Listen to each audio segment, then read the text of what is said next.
Dingus and Dongus. Tomato.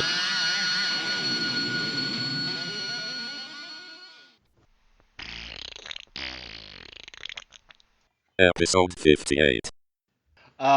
So we read Pride of Baghdad by Brian K. Vaughan. Brian Kurt Vaughan again. True. And I forgot the artist, but they were very good. Yes. I enjoyed the art immensely. And first impression was, oh hey, Lion King. Yeah. But not in. It's in a concrete jungle Yes. instead of the actual jungle. And lions don't live in jungles. That's true. That's true. There was a part in Lion King where a lion was in a jungle, though, wasn't he? Is it a jungle or like an oasis? I Are don't there know. jungles in like? Well, yes, there are jungles in Africa, Yes. but like where lions are there No, jungles? it's like savannas and right. It's like Shit. grasslands. right. Yeah. So I would assume like in Lion King that was like an oasis. It wasn't a real jungle, When right? he was hanging out with Timon, fucking Timon and Pumbaa, right? like that was more than an oasis. It was pretty big. Yeah. Um, Right off the rip. Yep. It's a Vertigo book. I'm kind of stuck on this Lion King thing though, because like how the lions were drawn, it looked exactly like the Lion King. Yeah, it Even did. like the villain lion Yeah. looked like Scar. I was wait, what? It's true. Yeah, it's like because the main lead male lion figure, Zill, I think was the name. He had like golden mane and had a buff looking, I guess. Whereas the unnamed villain lion, black mane, orangish fur, darker looking, Mhm. and that's exactly how Scar was. Yeah. And then the little one looked like a baby lion, which immediately looks like Simba. Yeah. I don't know if you did, but in my head I read Baby Lion lines as like a child. Yeah, I read it in a child's voice. yeah. I think part of that it's just the art Mm-hmm. makes it very easy to just give these animals voices.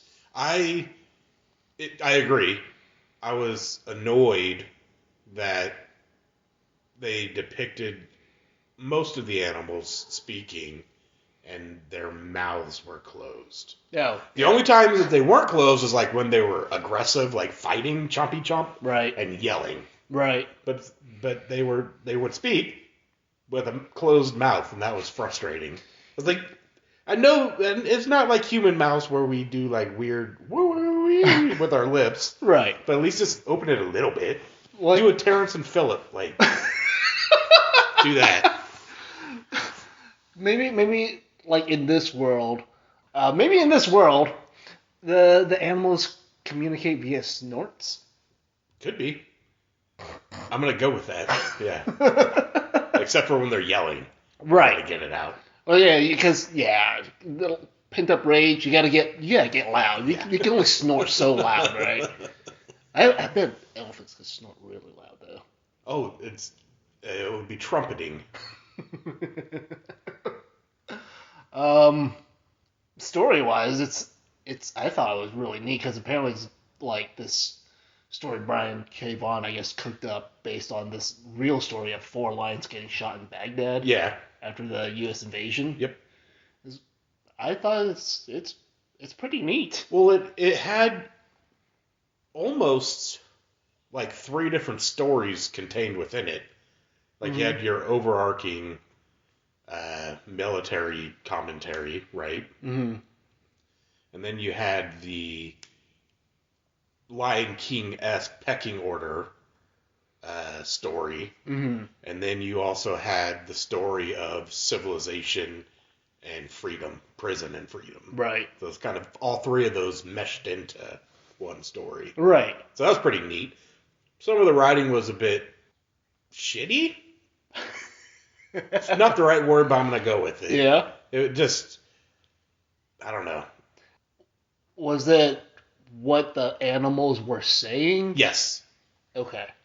Because, I mean, like, for me, I did notice, like, this weird disconnect between animals and their actual behavior. Mm-hmm. Right? Is that what you're referring to? And especially later on in the book with the bear, when the bear was speaking, Mm-hmm. it just didn't feel like what that bear would say in that moment. Right.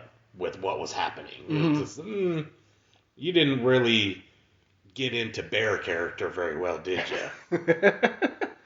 I noticed it first popped up for me when, the lion was making a deal with the antelope. Yeah. I was like, Nope. like, I don't think that's how things will shake out. No, definitely not. Granted, that did circle back later, Mm-hmm. but still, no, they would have totally went after that antelope. Yeah, 100%. It's just kind of, picking and choosing when the animals behave as animals versus when they suddenly become more anthropomorphic. Yeah. Well, I had a couple, I guess, complaints about that in two instances. One is there was a few times where animals would say, my people or your people. You're animals. You're not people. You should not have written those. It's like my species or my own or your own. Mm-hmm. Like, you're not people. Yeah. So that was an oversight, I think, Yeah. in the writing and editing, and they just didn't bother them as much as it bothered me. And then the other was, I wish there was a more coherent through line of either being more naive to what the quote unquote human world is, Mm-hmm. or being fully on board, because it kind of fluctuated throughout. Yeah. There'd be some times where they were animalistic and couldn't relate to the human world or understand it. Mm-hmm. It's like, oh, we're going to climb this mountain, and it was just rubble that was blown up, and it's hot on my feet. Right. But then they also understood, like, the keepers were feeding them, and it was just weird stuff happening. Pick one or the other. Mm-hmm. I would have preferred if they were more naive to humans mm-hmm. and the human world. Right. And there, I can't remember exactly. They made up some shit to kind of answer what some of the humans were doing. Mm-hmm. It was with the tanks. The tanks were rolling through. Okay, and they kind of made up their own, like, those beasts are massive. There's no way they're going to be hunted down or something like that. Make up your own, like, make the lions make up their own kind of story of what human existence is. Mm-hmm. If they would have stuck with that, I think I would have enjoyed the book more. Yeah. It's definitely got issues, but it's also a lot of fun. Yeah. It's short, sweet, and ridiculous. Yep. One more thing I do want to bring up is, so before they escape, right before, the keepers threw in a skinned donkey. Yes. Right? Yes. And the thing is, if I recall correctly, the whole thing was skinned except for, like, the neck and head. Yes. And that just, like, really weirded me out. I was like, one, why did you skin it first? Yeah, why didn't you finish skinning it? Right. So I saw that and thought very similar things. My conclusion was they were skinning it for whatever reason, mm-hmm. and then they saw the planes coming that were dropping the bomb, and then there's like, fuck it, we're done, chuck it in there. Why they took the time to do that when the bomb was dropping, I don't know. Right. But yeah, it was not a fully skinned ass, as they call it. Yeah. And why would you skin it to begin with? Why, like, I don't... So I thought about it, and it's... I guarantee there's no basis in reality whatsoever. But in my head, it's like, these keepers really care about these lions, and they want to make sure they don't get hairballs. Yeah. That's what it is. Yeah.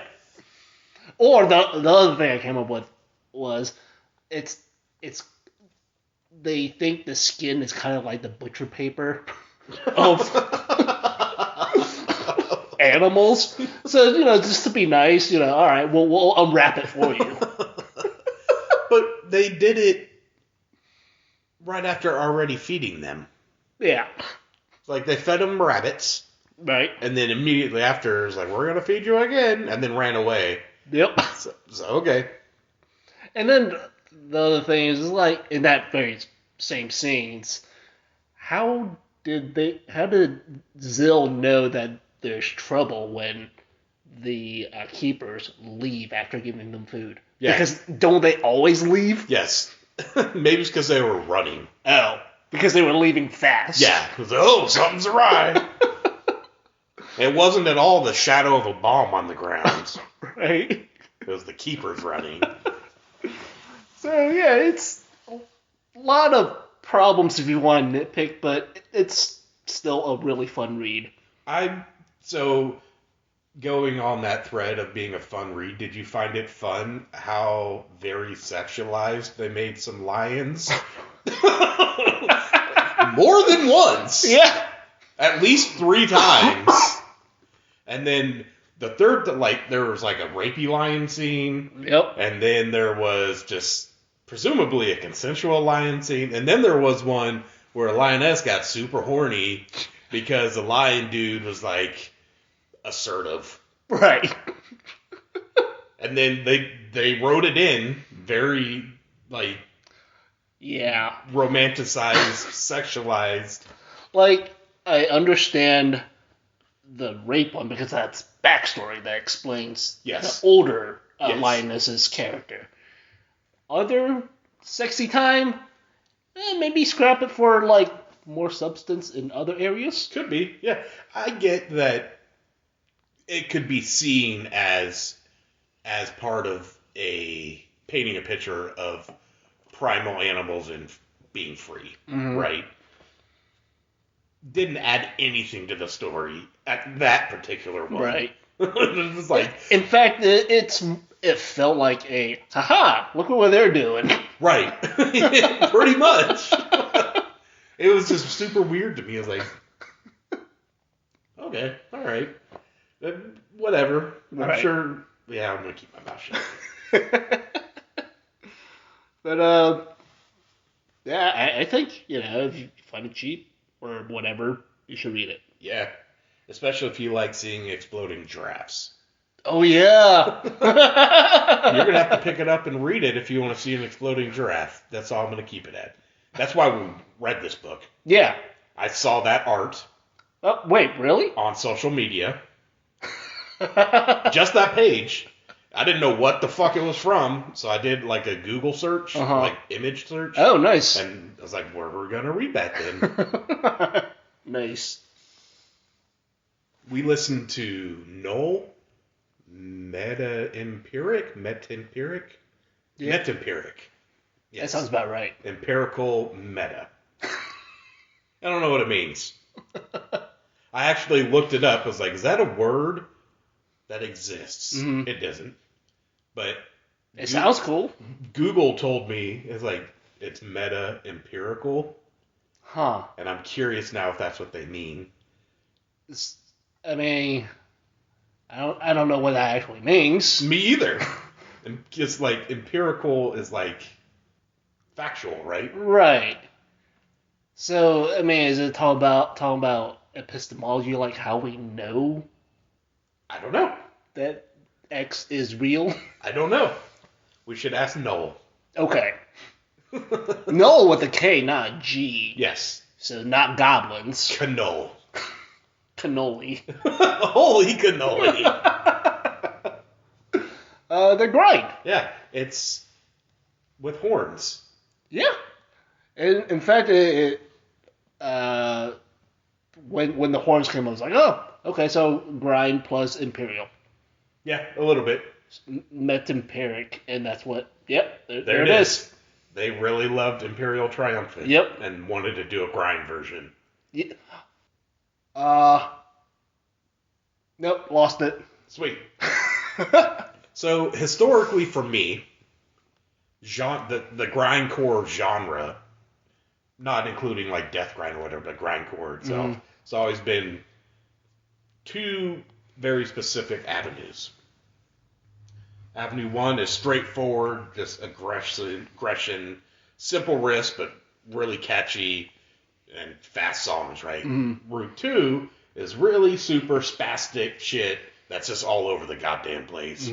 This one felt like the first one with riffs of the second one. It's like they took these really spastic weirdo riffs and then formatted them into a pretty straightforward sounding song most of the time until horns come in. And it's like, I don't think they came in until song 2 or 3. I was like, oh, there's horns. It sounds like horns. And then I really focused a couple times. Like, it is horns. And then a couple songs later, the horns sounded like elephants. I remember that. There's a lot of really neat sounding, like, soundscapey stuff going on outside of, the proper songs as well. In fact,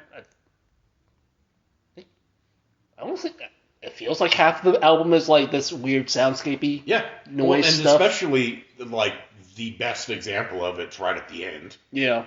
Because the album's done, but it's just doing soundscapey stuff. And I think they did a good job with, like, I mean, yeah, it's noise, but it doesn't make me necessarily feel like I have to skip over it. Right, yeah. It sounds cool. Yep. Well, there's other bands. Oh hell, not the band All Hell, but me just saying "oh hell" while I'm trying to think, and now I'm explaining that instead of thinking. Knell wrote. Yeah. I think does that, especially maybe the earlier or later. I don't know. One of the periods had a lot more sound, but Knell wrote was the band that came to mind when listening to this, and maybe Full of Hell to an extent, because they do a lot of like grindy noise stuff too. Right. So, but this had less noise, and like you were saying, their soundscapes were actually a soundscape, I guess, instead of static. Right. Yeah. Riff wise, like, I think there's a lot of really neat riffs, and they do a good job, like, switching between, really simple sounding riffs and some pretty weird out there sounding stuff, and making it work together. Yeah. I was really curious to see how you would feel about this. Yeah. Because it's my understanding, in general, you're largely apathetic to grindcore in general, like whatever. But then hearing this, it's like, oh, this has a lot of Peter riffs all over it. I'm curious how he's gonna feel about it. I definitely like this album. Yeah. Never been a huge fan of, pig squeal vocals. Yeah. But, in this context, it's whatever. Yeah. I'm not even listening to it anyways. Right. It's just more noise. Yeah. Yeah.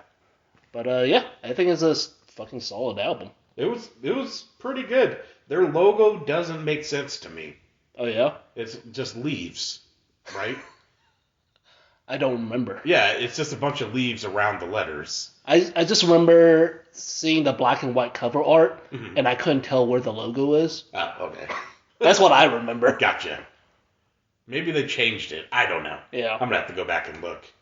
But they had been... So I try to, in some capacity, keep an ear out for quote-unquote new bands or younger bands or whatever to see what might become popular or whatever. And I guess there was some level of buzz around this band, so I was super curious. So I actually listened to this prior to even putting it on the list. Okay. And then I put it on the list. Like, we should probably do this. And then I found out they got picked up by an agent who like reps much larger bands. Oh. So when that happens, that means usually the newer bands get put on larger band tours. Mm-hmm. And that was disheartening because that also means their price goes up. Yeah. And that was a bummer. But they also came to Atlanta recently. Yeah. And I completely skipped the show. So I guess I don't care that much. So there's that. Story time. Yeah. It's like I should have gone. Uh-huh. I think What show was it? Knoll and other bands at Bog Social and Supply. Okay. I'm pretty sure I had some stuff going on that I couldn't get out of, or not even wanting to get out of, but occupied. Right. That's fair.